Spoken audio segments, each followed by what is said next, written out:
siguiente programa es para todos.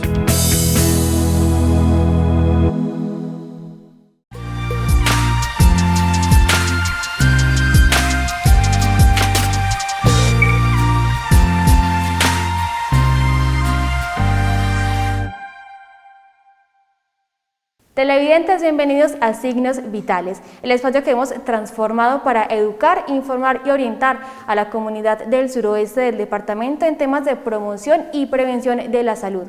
Hoy es 7 de abril, Día Mundial de la Salud, y precisamente para inaugurar este espacio nos acompaña el doctor Juan Gonzalo Berrío. Él es médico cirujano del municipio de Andes con más de 30 años de experiencia en este campo. Doctor, bienvenido a Signos Vitales. Mariana, muchas gracias, es un placer para mí atender las invitaciones del canal. Bueno, doctor, para hoy traemos un tema que es muy importante para la comunidad. De hecho, es una de las principales causas de muerte en el mundo, y es el cáncer. Doctor, empecemos por definir brevemente qué es el cáncer. Es un tema complejo, del cual todavía no hay un conocimiento preciso, y por eso precisamente es por lo que sigue presentando unas tasas de letalidad o mortalidad tan altas. En el cáncer, el organismo tiene un mecanismo inmunológico que hace que las células normales cambien su forma y su forma de crecimiento, por lo que empieza una falta de coordinación en el funcionamiento del organismo que puede afectar cualquier órgano. Esas células, al ir creciendo, van robando energía de las células buenas o normales que tenemos, llevando a que comiencen los síntomas de deterioro tan acelerado, tan progresivo y tan notorio en las personas que padecen este tipo de enfermedad.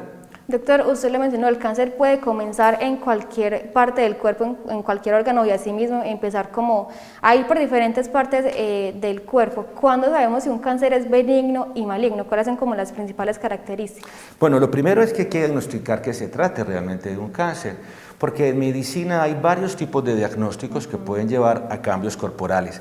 Para no estar muy equivocados, porque dar a la ligera un diagnóstico de cáncer genera gran terror, no solamente en el paciente, sino en su círculo cercano de amigos y familiares, tenemos que hacer un buen examen físico y, con base en lo que encontramos, pedir unas pruebas, bien sea de laboratorio o de imagenología, que nos ayuden a complementarlo. Cuando por diagnóstico hecho por un patólogo en su laboratorio, por medio del microscopio, alcanza a detectar que unas células no son las correctas, podemos hablar de un cáncer. En medicina también se habla de un término muy elegante que es neoplasia, es decir, la formación de un nuevo tejido, o de la palabra tumor. Los tumores pueden ser benignos o malignos de acuerdo a su localización, de acuerdo a su estado en el cual avanza. Un cáncer benigno usualmente no ha salido del órgano donde está ubicado, es decir, no tiene metástasis o siembras en otros órganos más lejanos. El maligno sí. En el benigno generalmente no hay grandes síntomas de malestar. En el maligno sí se puede ver ese tipo de condición. El benigno generalmente se puede tratar y erradicar de raíz completamente, mientras que en el maligno hay que recurrir a una serie de tratamientos mucho más complejos. El benigno generalmente no causa la muerte y mucho menos lleva a que haya recurrencias, es decir, se trata y la cura es definitiva. En los tumores malignos puede haber la posibilidad de que hayan recidivas, Mariana. Doctor, hablemos entonces de lo que usted está mencionando y cuáles son como esos signos de alarma o esos primeros síntomas en los que yo, como paciente o como familiar de una persona que pueda sufrir esta patología, pues puede identificar para saber qué puede tener un cáncer, bien sea benigno o maligno.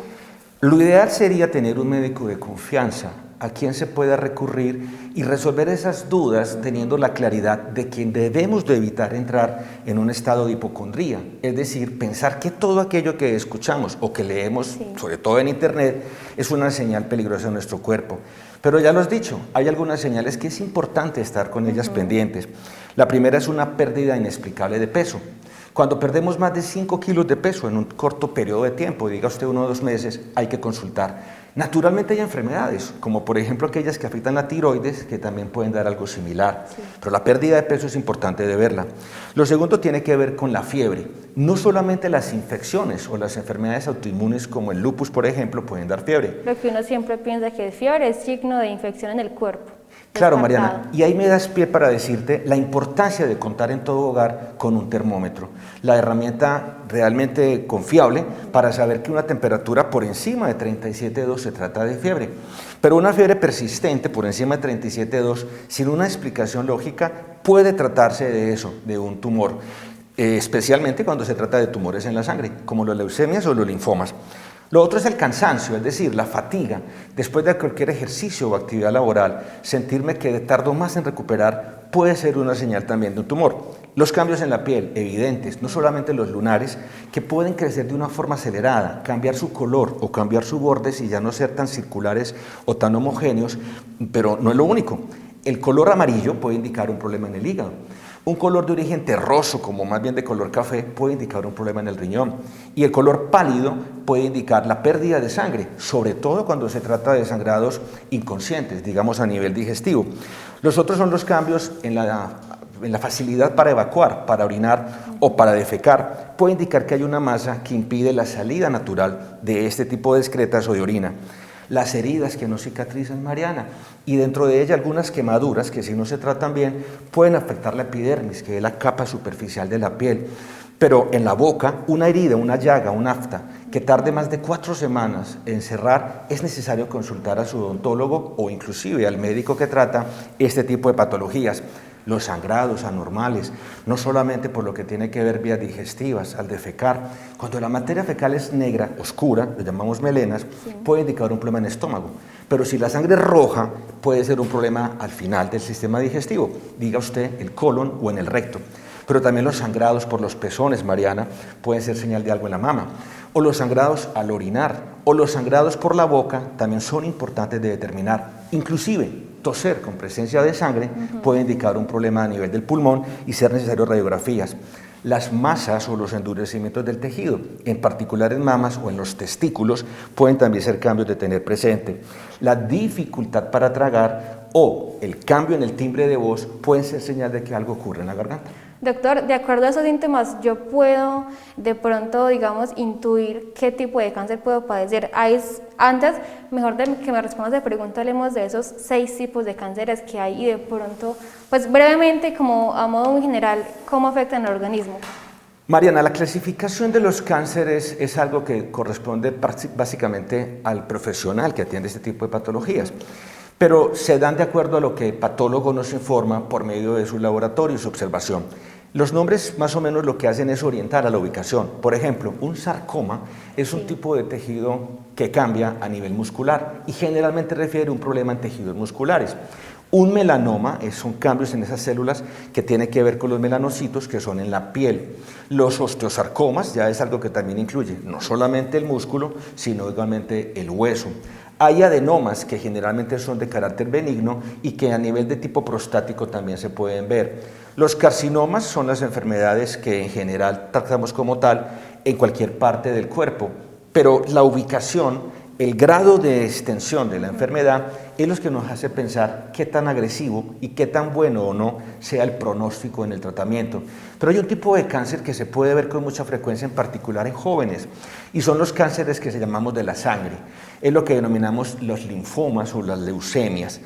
Entonces el sistema inmunológico se alborota de una manera tan increíble que en nuestra médula espinal las células crecen de una forma desproporcionada, llevando a que los glóbulos blancos, que son nuestra protección, se aumenten. Pero son células de defensa que no son las ideales para actuar en nuestra protección. Bueno, doctor, ¿de pronto se tiene algún pronóstico de vida para estos pacientes? Mariana, el pronóstico también depende, como lo hemos venido repitiendo a lo largo de este programa, del momento en el que se haga el diagnóstico y la prontitud con la cual se inicia el tratamiento. Ese es el problema de nuestro sistema de salud. Un sistema de salud que busca darle atención a todas las personas, sobre todo en enfermedades tan costosas como la orientación del cáncer. Pero a veces la gente es muy pasiva, Mariana, y con cualquier tipo de excusa retarda o posterga la visita al médico. Muchas veces es mejor hacer un esfuercito y llevar la posibilidad de hacer exámenes particulares para iniciarlo. De cualquier forma, en este tipo de tratamientos el pronóstico se ha visto que es mejor cuando se trata de enfermedades del testículo, cuando se trata de enfermedades de la mama, pero es más peligroso, es más letal cuando se trata, por ejemplo, de enfermedades como el páncreas o el pulmón. La tasa de letalidad es mayor. Una vez que se hace un diagnóstico de cáncer de páncreas, por ejemplo, la persona sobrevive no más de 6 meses y a los 5 años de 100 personas con cáncer de páncreas, solamente 5 sobreviven. Entonces sí hay algunos órganos en los cuales la mortalidad es mucho mayor que en otros. Muy importante ese dato, doctor. Vamos a hacer una breve pausa para mensajes institucionales y volvemos para hablar más del cáncer en Signos Vitales.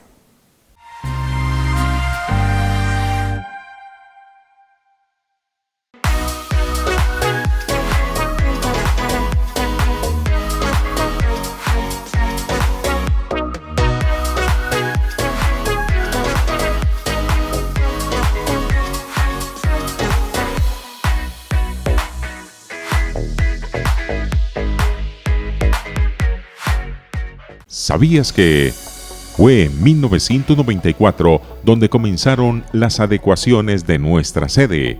A la par, empezó a hablarse de crear publicidad en distintas entidades del municipio.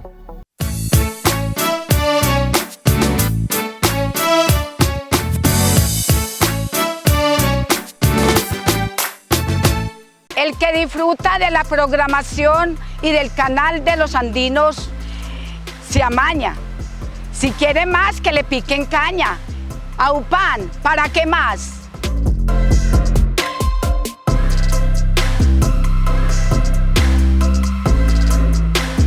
La televisión de los andinos.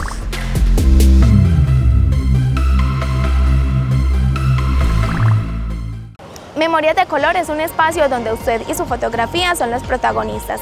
Ahora extendemos la invitación para que haga parte de nuestro grupo en Facebook como Memorias de Color AUPAN.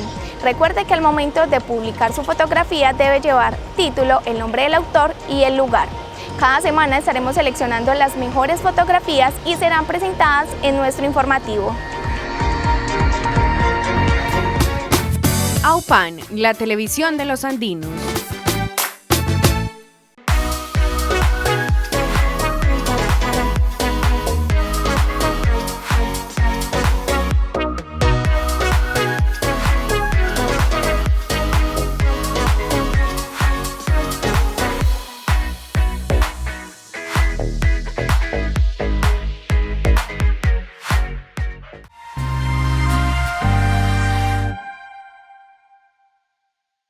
Televidentes, gracias por continuar en Signos Vitales. En el día de hoy estamos hablando con el doctor Gonzalo Berrío del cáncer y ahora es tiempo, doctor, de darle paso también a esas dudas que tiene la comunidad. Tenemos una sección en donde ustedes mandan sus preguntas, sus cuestionamientos frente al tema que estamos abordando hoy y se llama Consulta Rápida. ¿Cuáles son los órganos más afectados por el cáncer? Usualmente los cánceres que con más frecuencia observamos en la práctica médica tienen que ver con el pulmón, por esos hábitos tan constantes y tan continuos de fumar.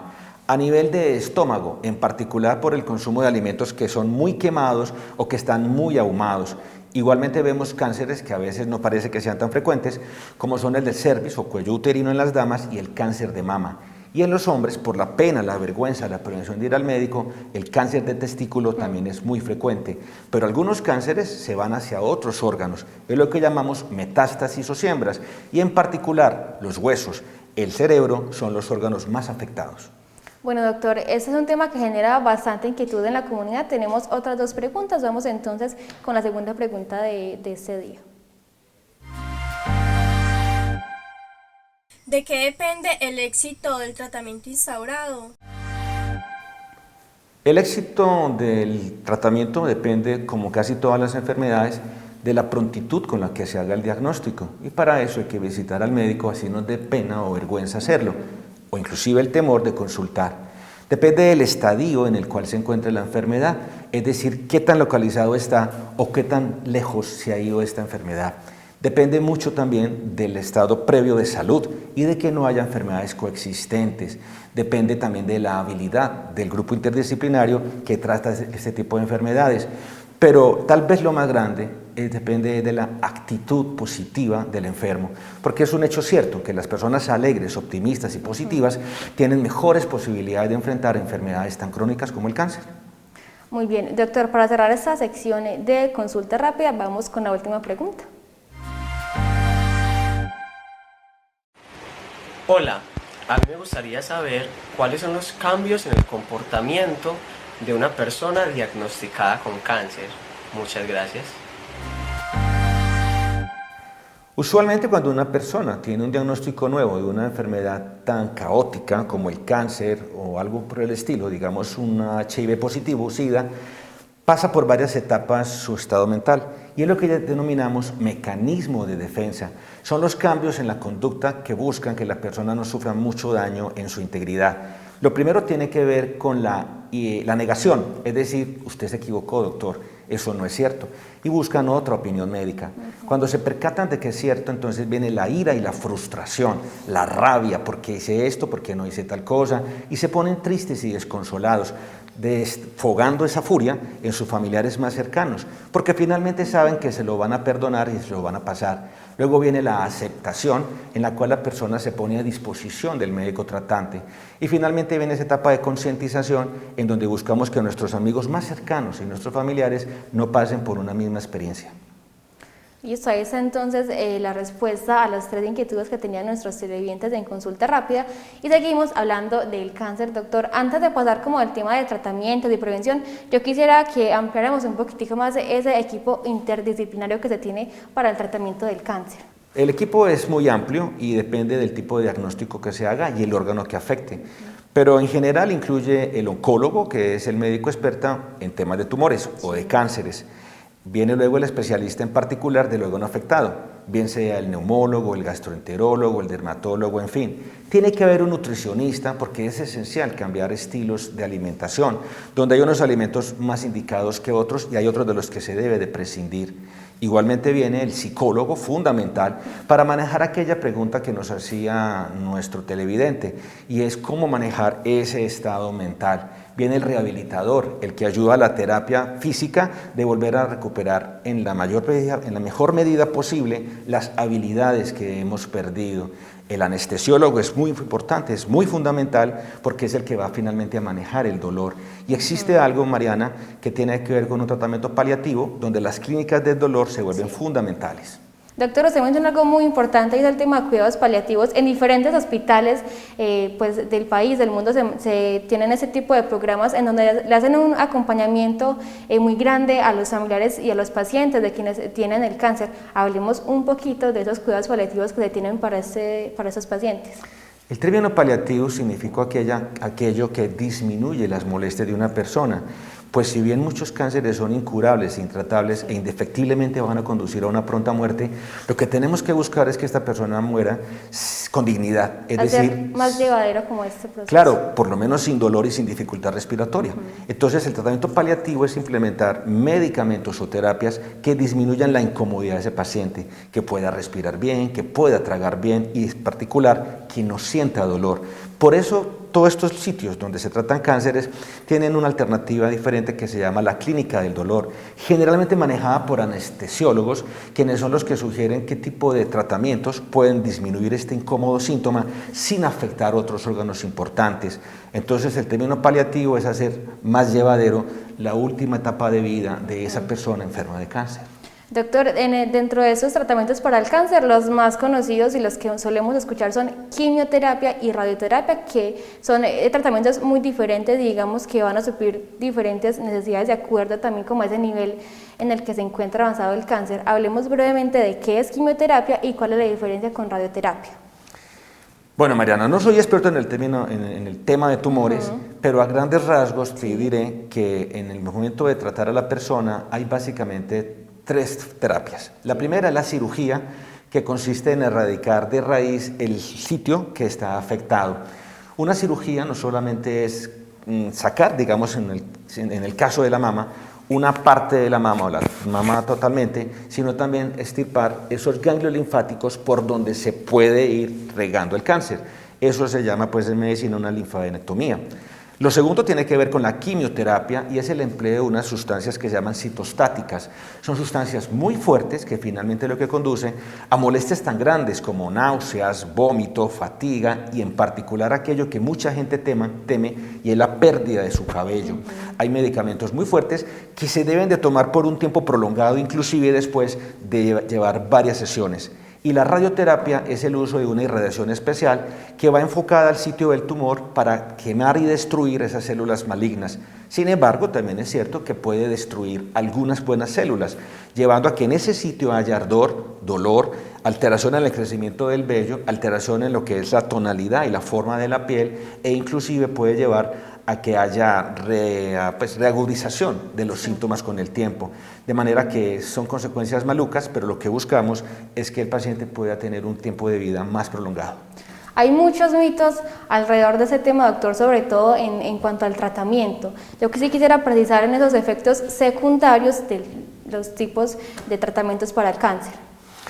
Pues Mariana, ahora hace más o menos unos años teníamos muy claro que esto iba generando cambios básicamente desde el punto de vista estético, es decir, lo del cabello, lo de la palidez, lo de la fatiga, que también la gente a veces notaba que no había la facilidad de caminar, pero ahora también sabemos que puede afectar el sistema inmunológico, y con esta situación actual, generada desde noviembre de 2019 con el tema del COVID, pues hemos venido notando que estas enfermedades pueden llevar también a que el organismo sea más propenso a infecciones y a enfermedades.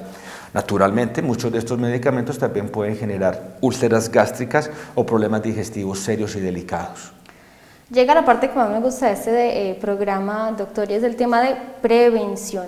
¿Cuáles son esos tips básicos para prevenir? Que si bien digamos que el cáncer no es una enfermedad que esté categorizada, que se pueda prevenir de X o Y forma, sí existen de pronto cuidados desde los hábitos de vida saludable, la alimentación, que se pueden tener en cuenta para, digamos, prevenir o mitigar los impactos de una enfermedad como sería el cáncer. Lo primero es que es una enfermedad con una gran carga genética, lo que significa que en un mismo hogar y en una misma familia pueden haber varios integrantes con un diagnóstico similar. Entonces lo primero es conocer los antecedentes de mi casa, saber mis padres, mis abuelos de qué han sufrido. Lo segundo es tener una alimentación balanceada, y eso implica disminuir algunos tipos de grasas, aumentar el consumo de frutas y de verduras, que son alimentos, que pueden ser protectores para nuestro organismo. Hacer ejercicio regularmente para evitar, entre otras cosas, el sobrepeso, porque el sedentarismo conduce a eso. Naturalmente, evitar malos hábitos como fumar o como ingerir licor en exceso puede también llevarnos a protegernos. Tener una exposición al sol debida y consciente, eso quiere decir por no tiempos prolongados, y usando bloqueador solar. Inclusive, Mariana, al estar nosotros aquí, este tipo de luces, si bien su irradiación no es tan fuerte, también deberíamos de utilizar protectores solares. Ir al médico regularmente, tan siquiera una vez en el año, para que haga y ordene unas pruebas de laboratorio básicas, y lo más importante, ante la aparición de cualquiera de los síntomas de preocupación y alarma que habíamos hablado, consultar al médico de confianza. Doctor, antes de finalizar este espacio y dar como esas conclusiones finales, vamos a conocer una de nuestras secciones, que es Cultura Médica. Aquí vamos un poquito a aprender de ese glosario médico, esas palabras que no son muy frecuentes, pero que es bueno que tengamos en cuenta. Vamos a conocer entonces Cultura Médica. El basalioma, también llamado carcinoma de células basales y carcinoma vasocelular, es la forma más frecuente de cáncer de piel y se puede encontrar principalmente en cara, nariz y frente. Puede manifestarse en ambos sexos, aunque se encuentra más frecuentemente en mujeres y personas mayores de 50 años. Doctor, estamos llegando a la parte final de este espacio, pero antes de despedir, yo quisiera que diéramos esas conclusiones o recomendaciones finales para los televidentes. Bueno, lo primero es que hay que consultar al médico. Lo segundo es que hay que tener unas pruebas de laboratorio y de seguimiento del estado de salud con cierta periodicidad. Puede ser bien sea por su EPS o las básicas, que no son tan caras, en algún laboratorio particular. Sí. Lo tercero es que hay que conocer los antecedentes de nuestra familia para saber a qué nos estamos exponiendo. Lo cuarto es que ante un potencial diagnóstico de cáncer, tenerlo con la mayor serenidad del caso, no es el fin del mundo. Y si esto nos va a conducir finalmente a una muerte, pues entender que no nos podemos arrepentir de lo que hemos dejado de hacer tanto o de lo que hicimos, sino de aquello que hacia adelante podemos terminar por hacer, que tenemos que sabernos rodear de las personas que más nos van a inyectar en buenas energías y optimismo. Los fatalistas hay que dejarlos de lado porque no conducen a nada bueno. Y lo otro es tener confianza en la ciencia médica y en aquellos que la practicamos. Una reflexión bonita para cerrar este espacio, doctor. Muchas gracias por haber estado en Signos Vitales con nosotros y compartir, por supuesto, su conocimiento con los televidentes. Por el contrario, gracias a ti y a ustedes por la invitación. Siempre será para mí un gran honor estar en esta casa periodística. Televidentes, gracias por estar conectados con Signos Vitales. La invitación es para que cada miércoles se conecten y juntos aprendamos de este tema de salud, que bien hay muchísimo por seguir conociendo y cada día aprendiendo más. Nos vemos en una próxima emisión de Signos Vitales. Hasta pronto.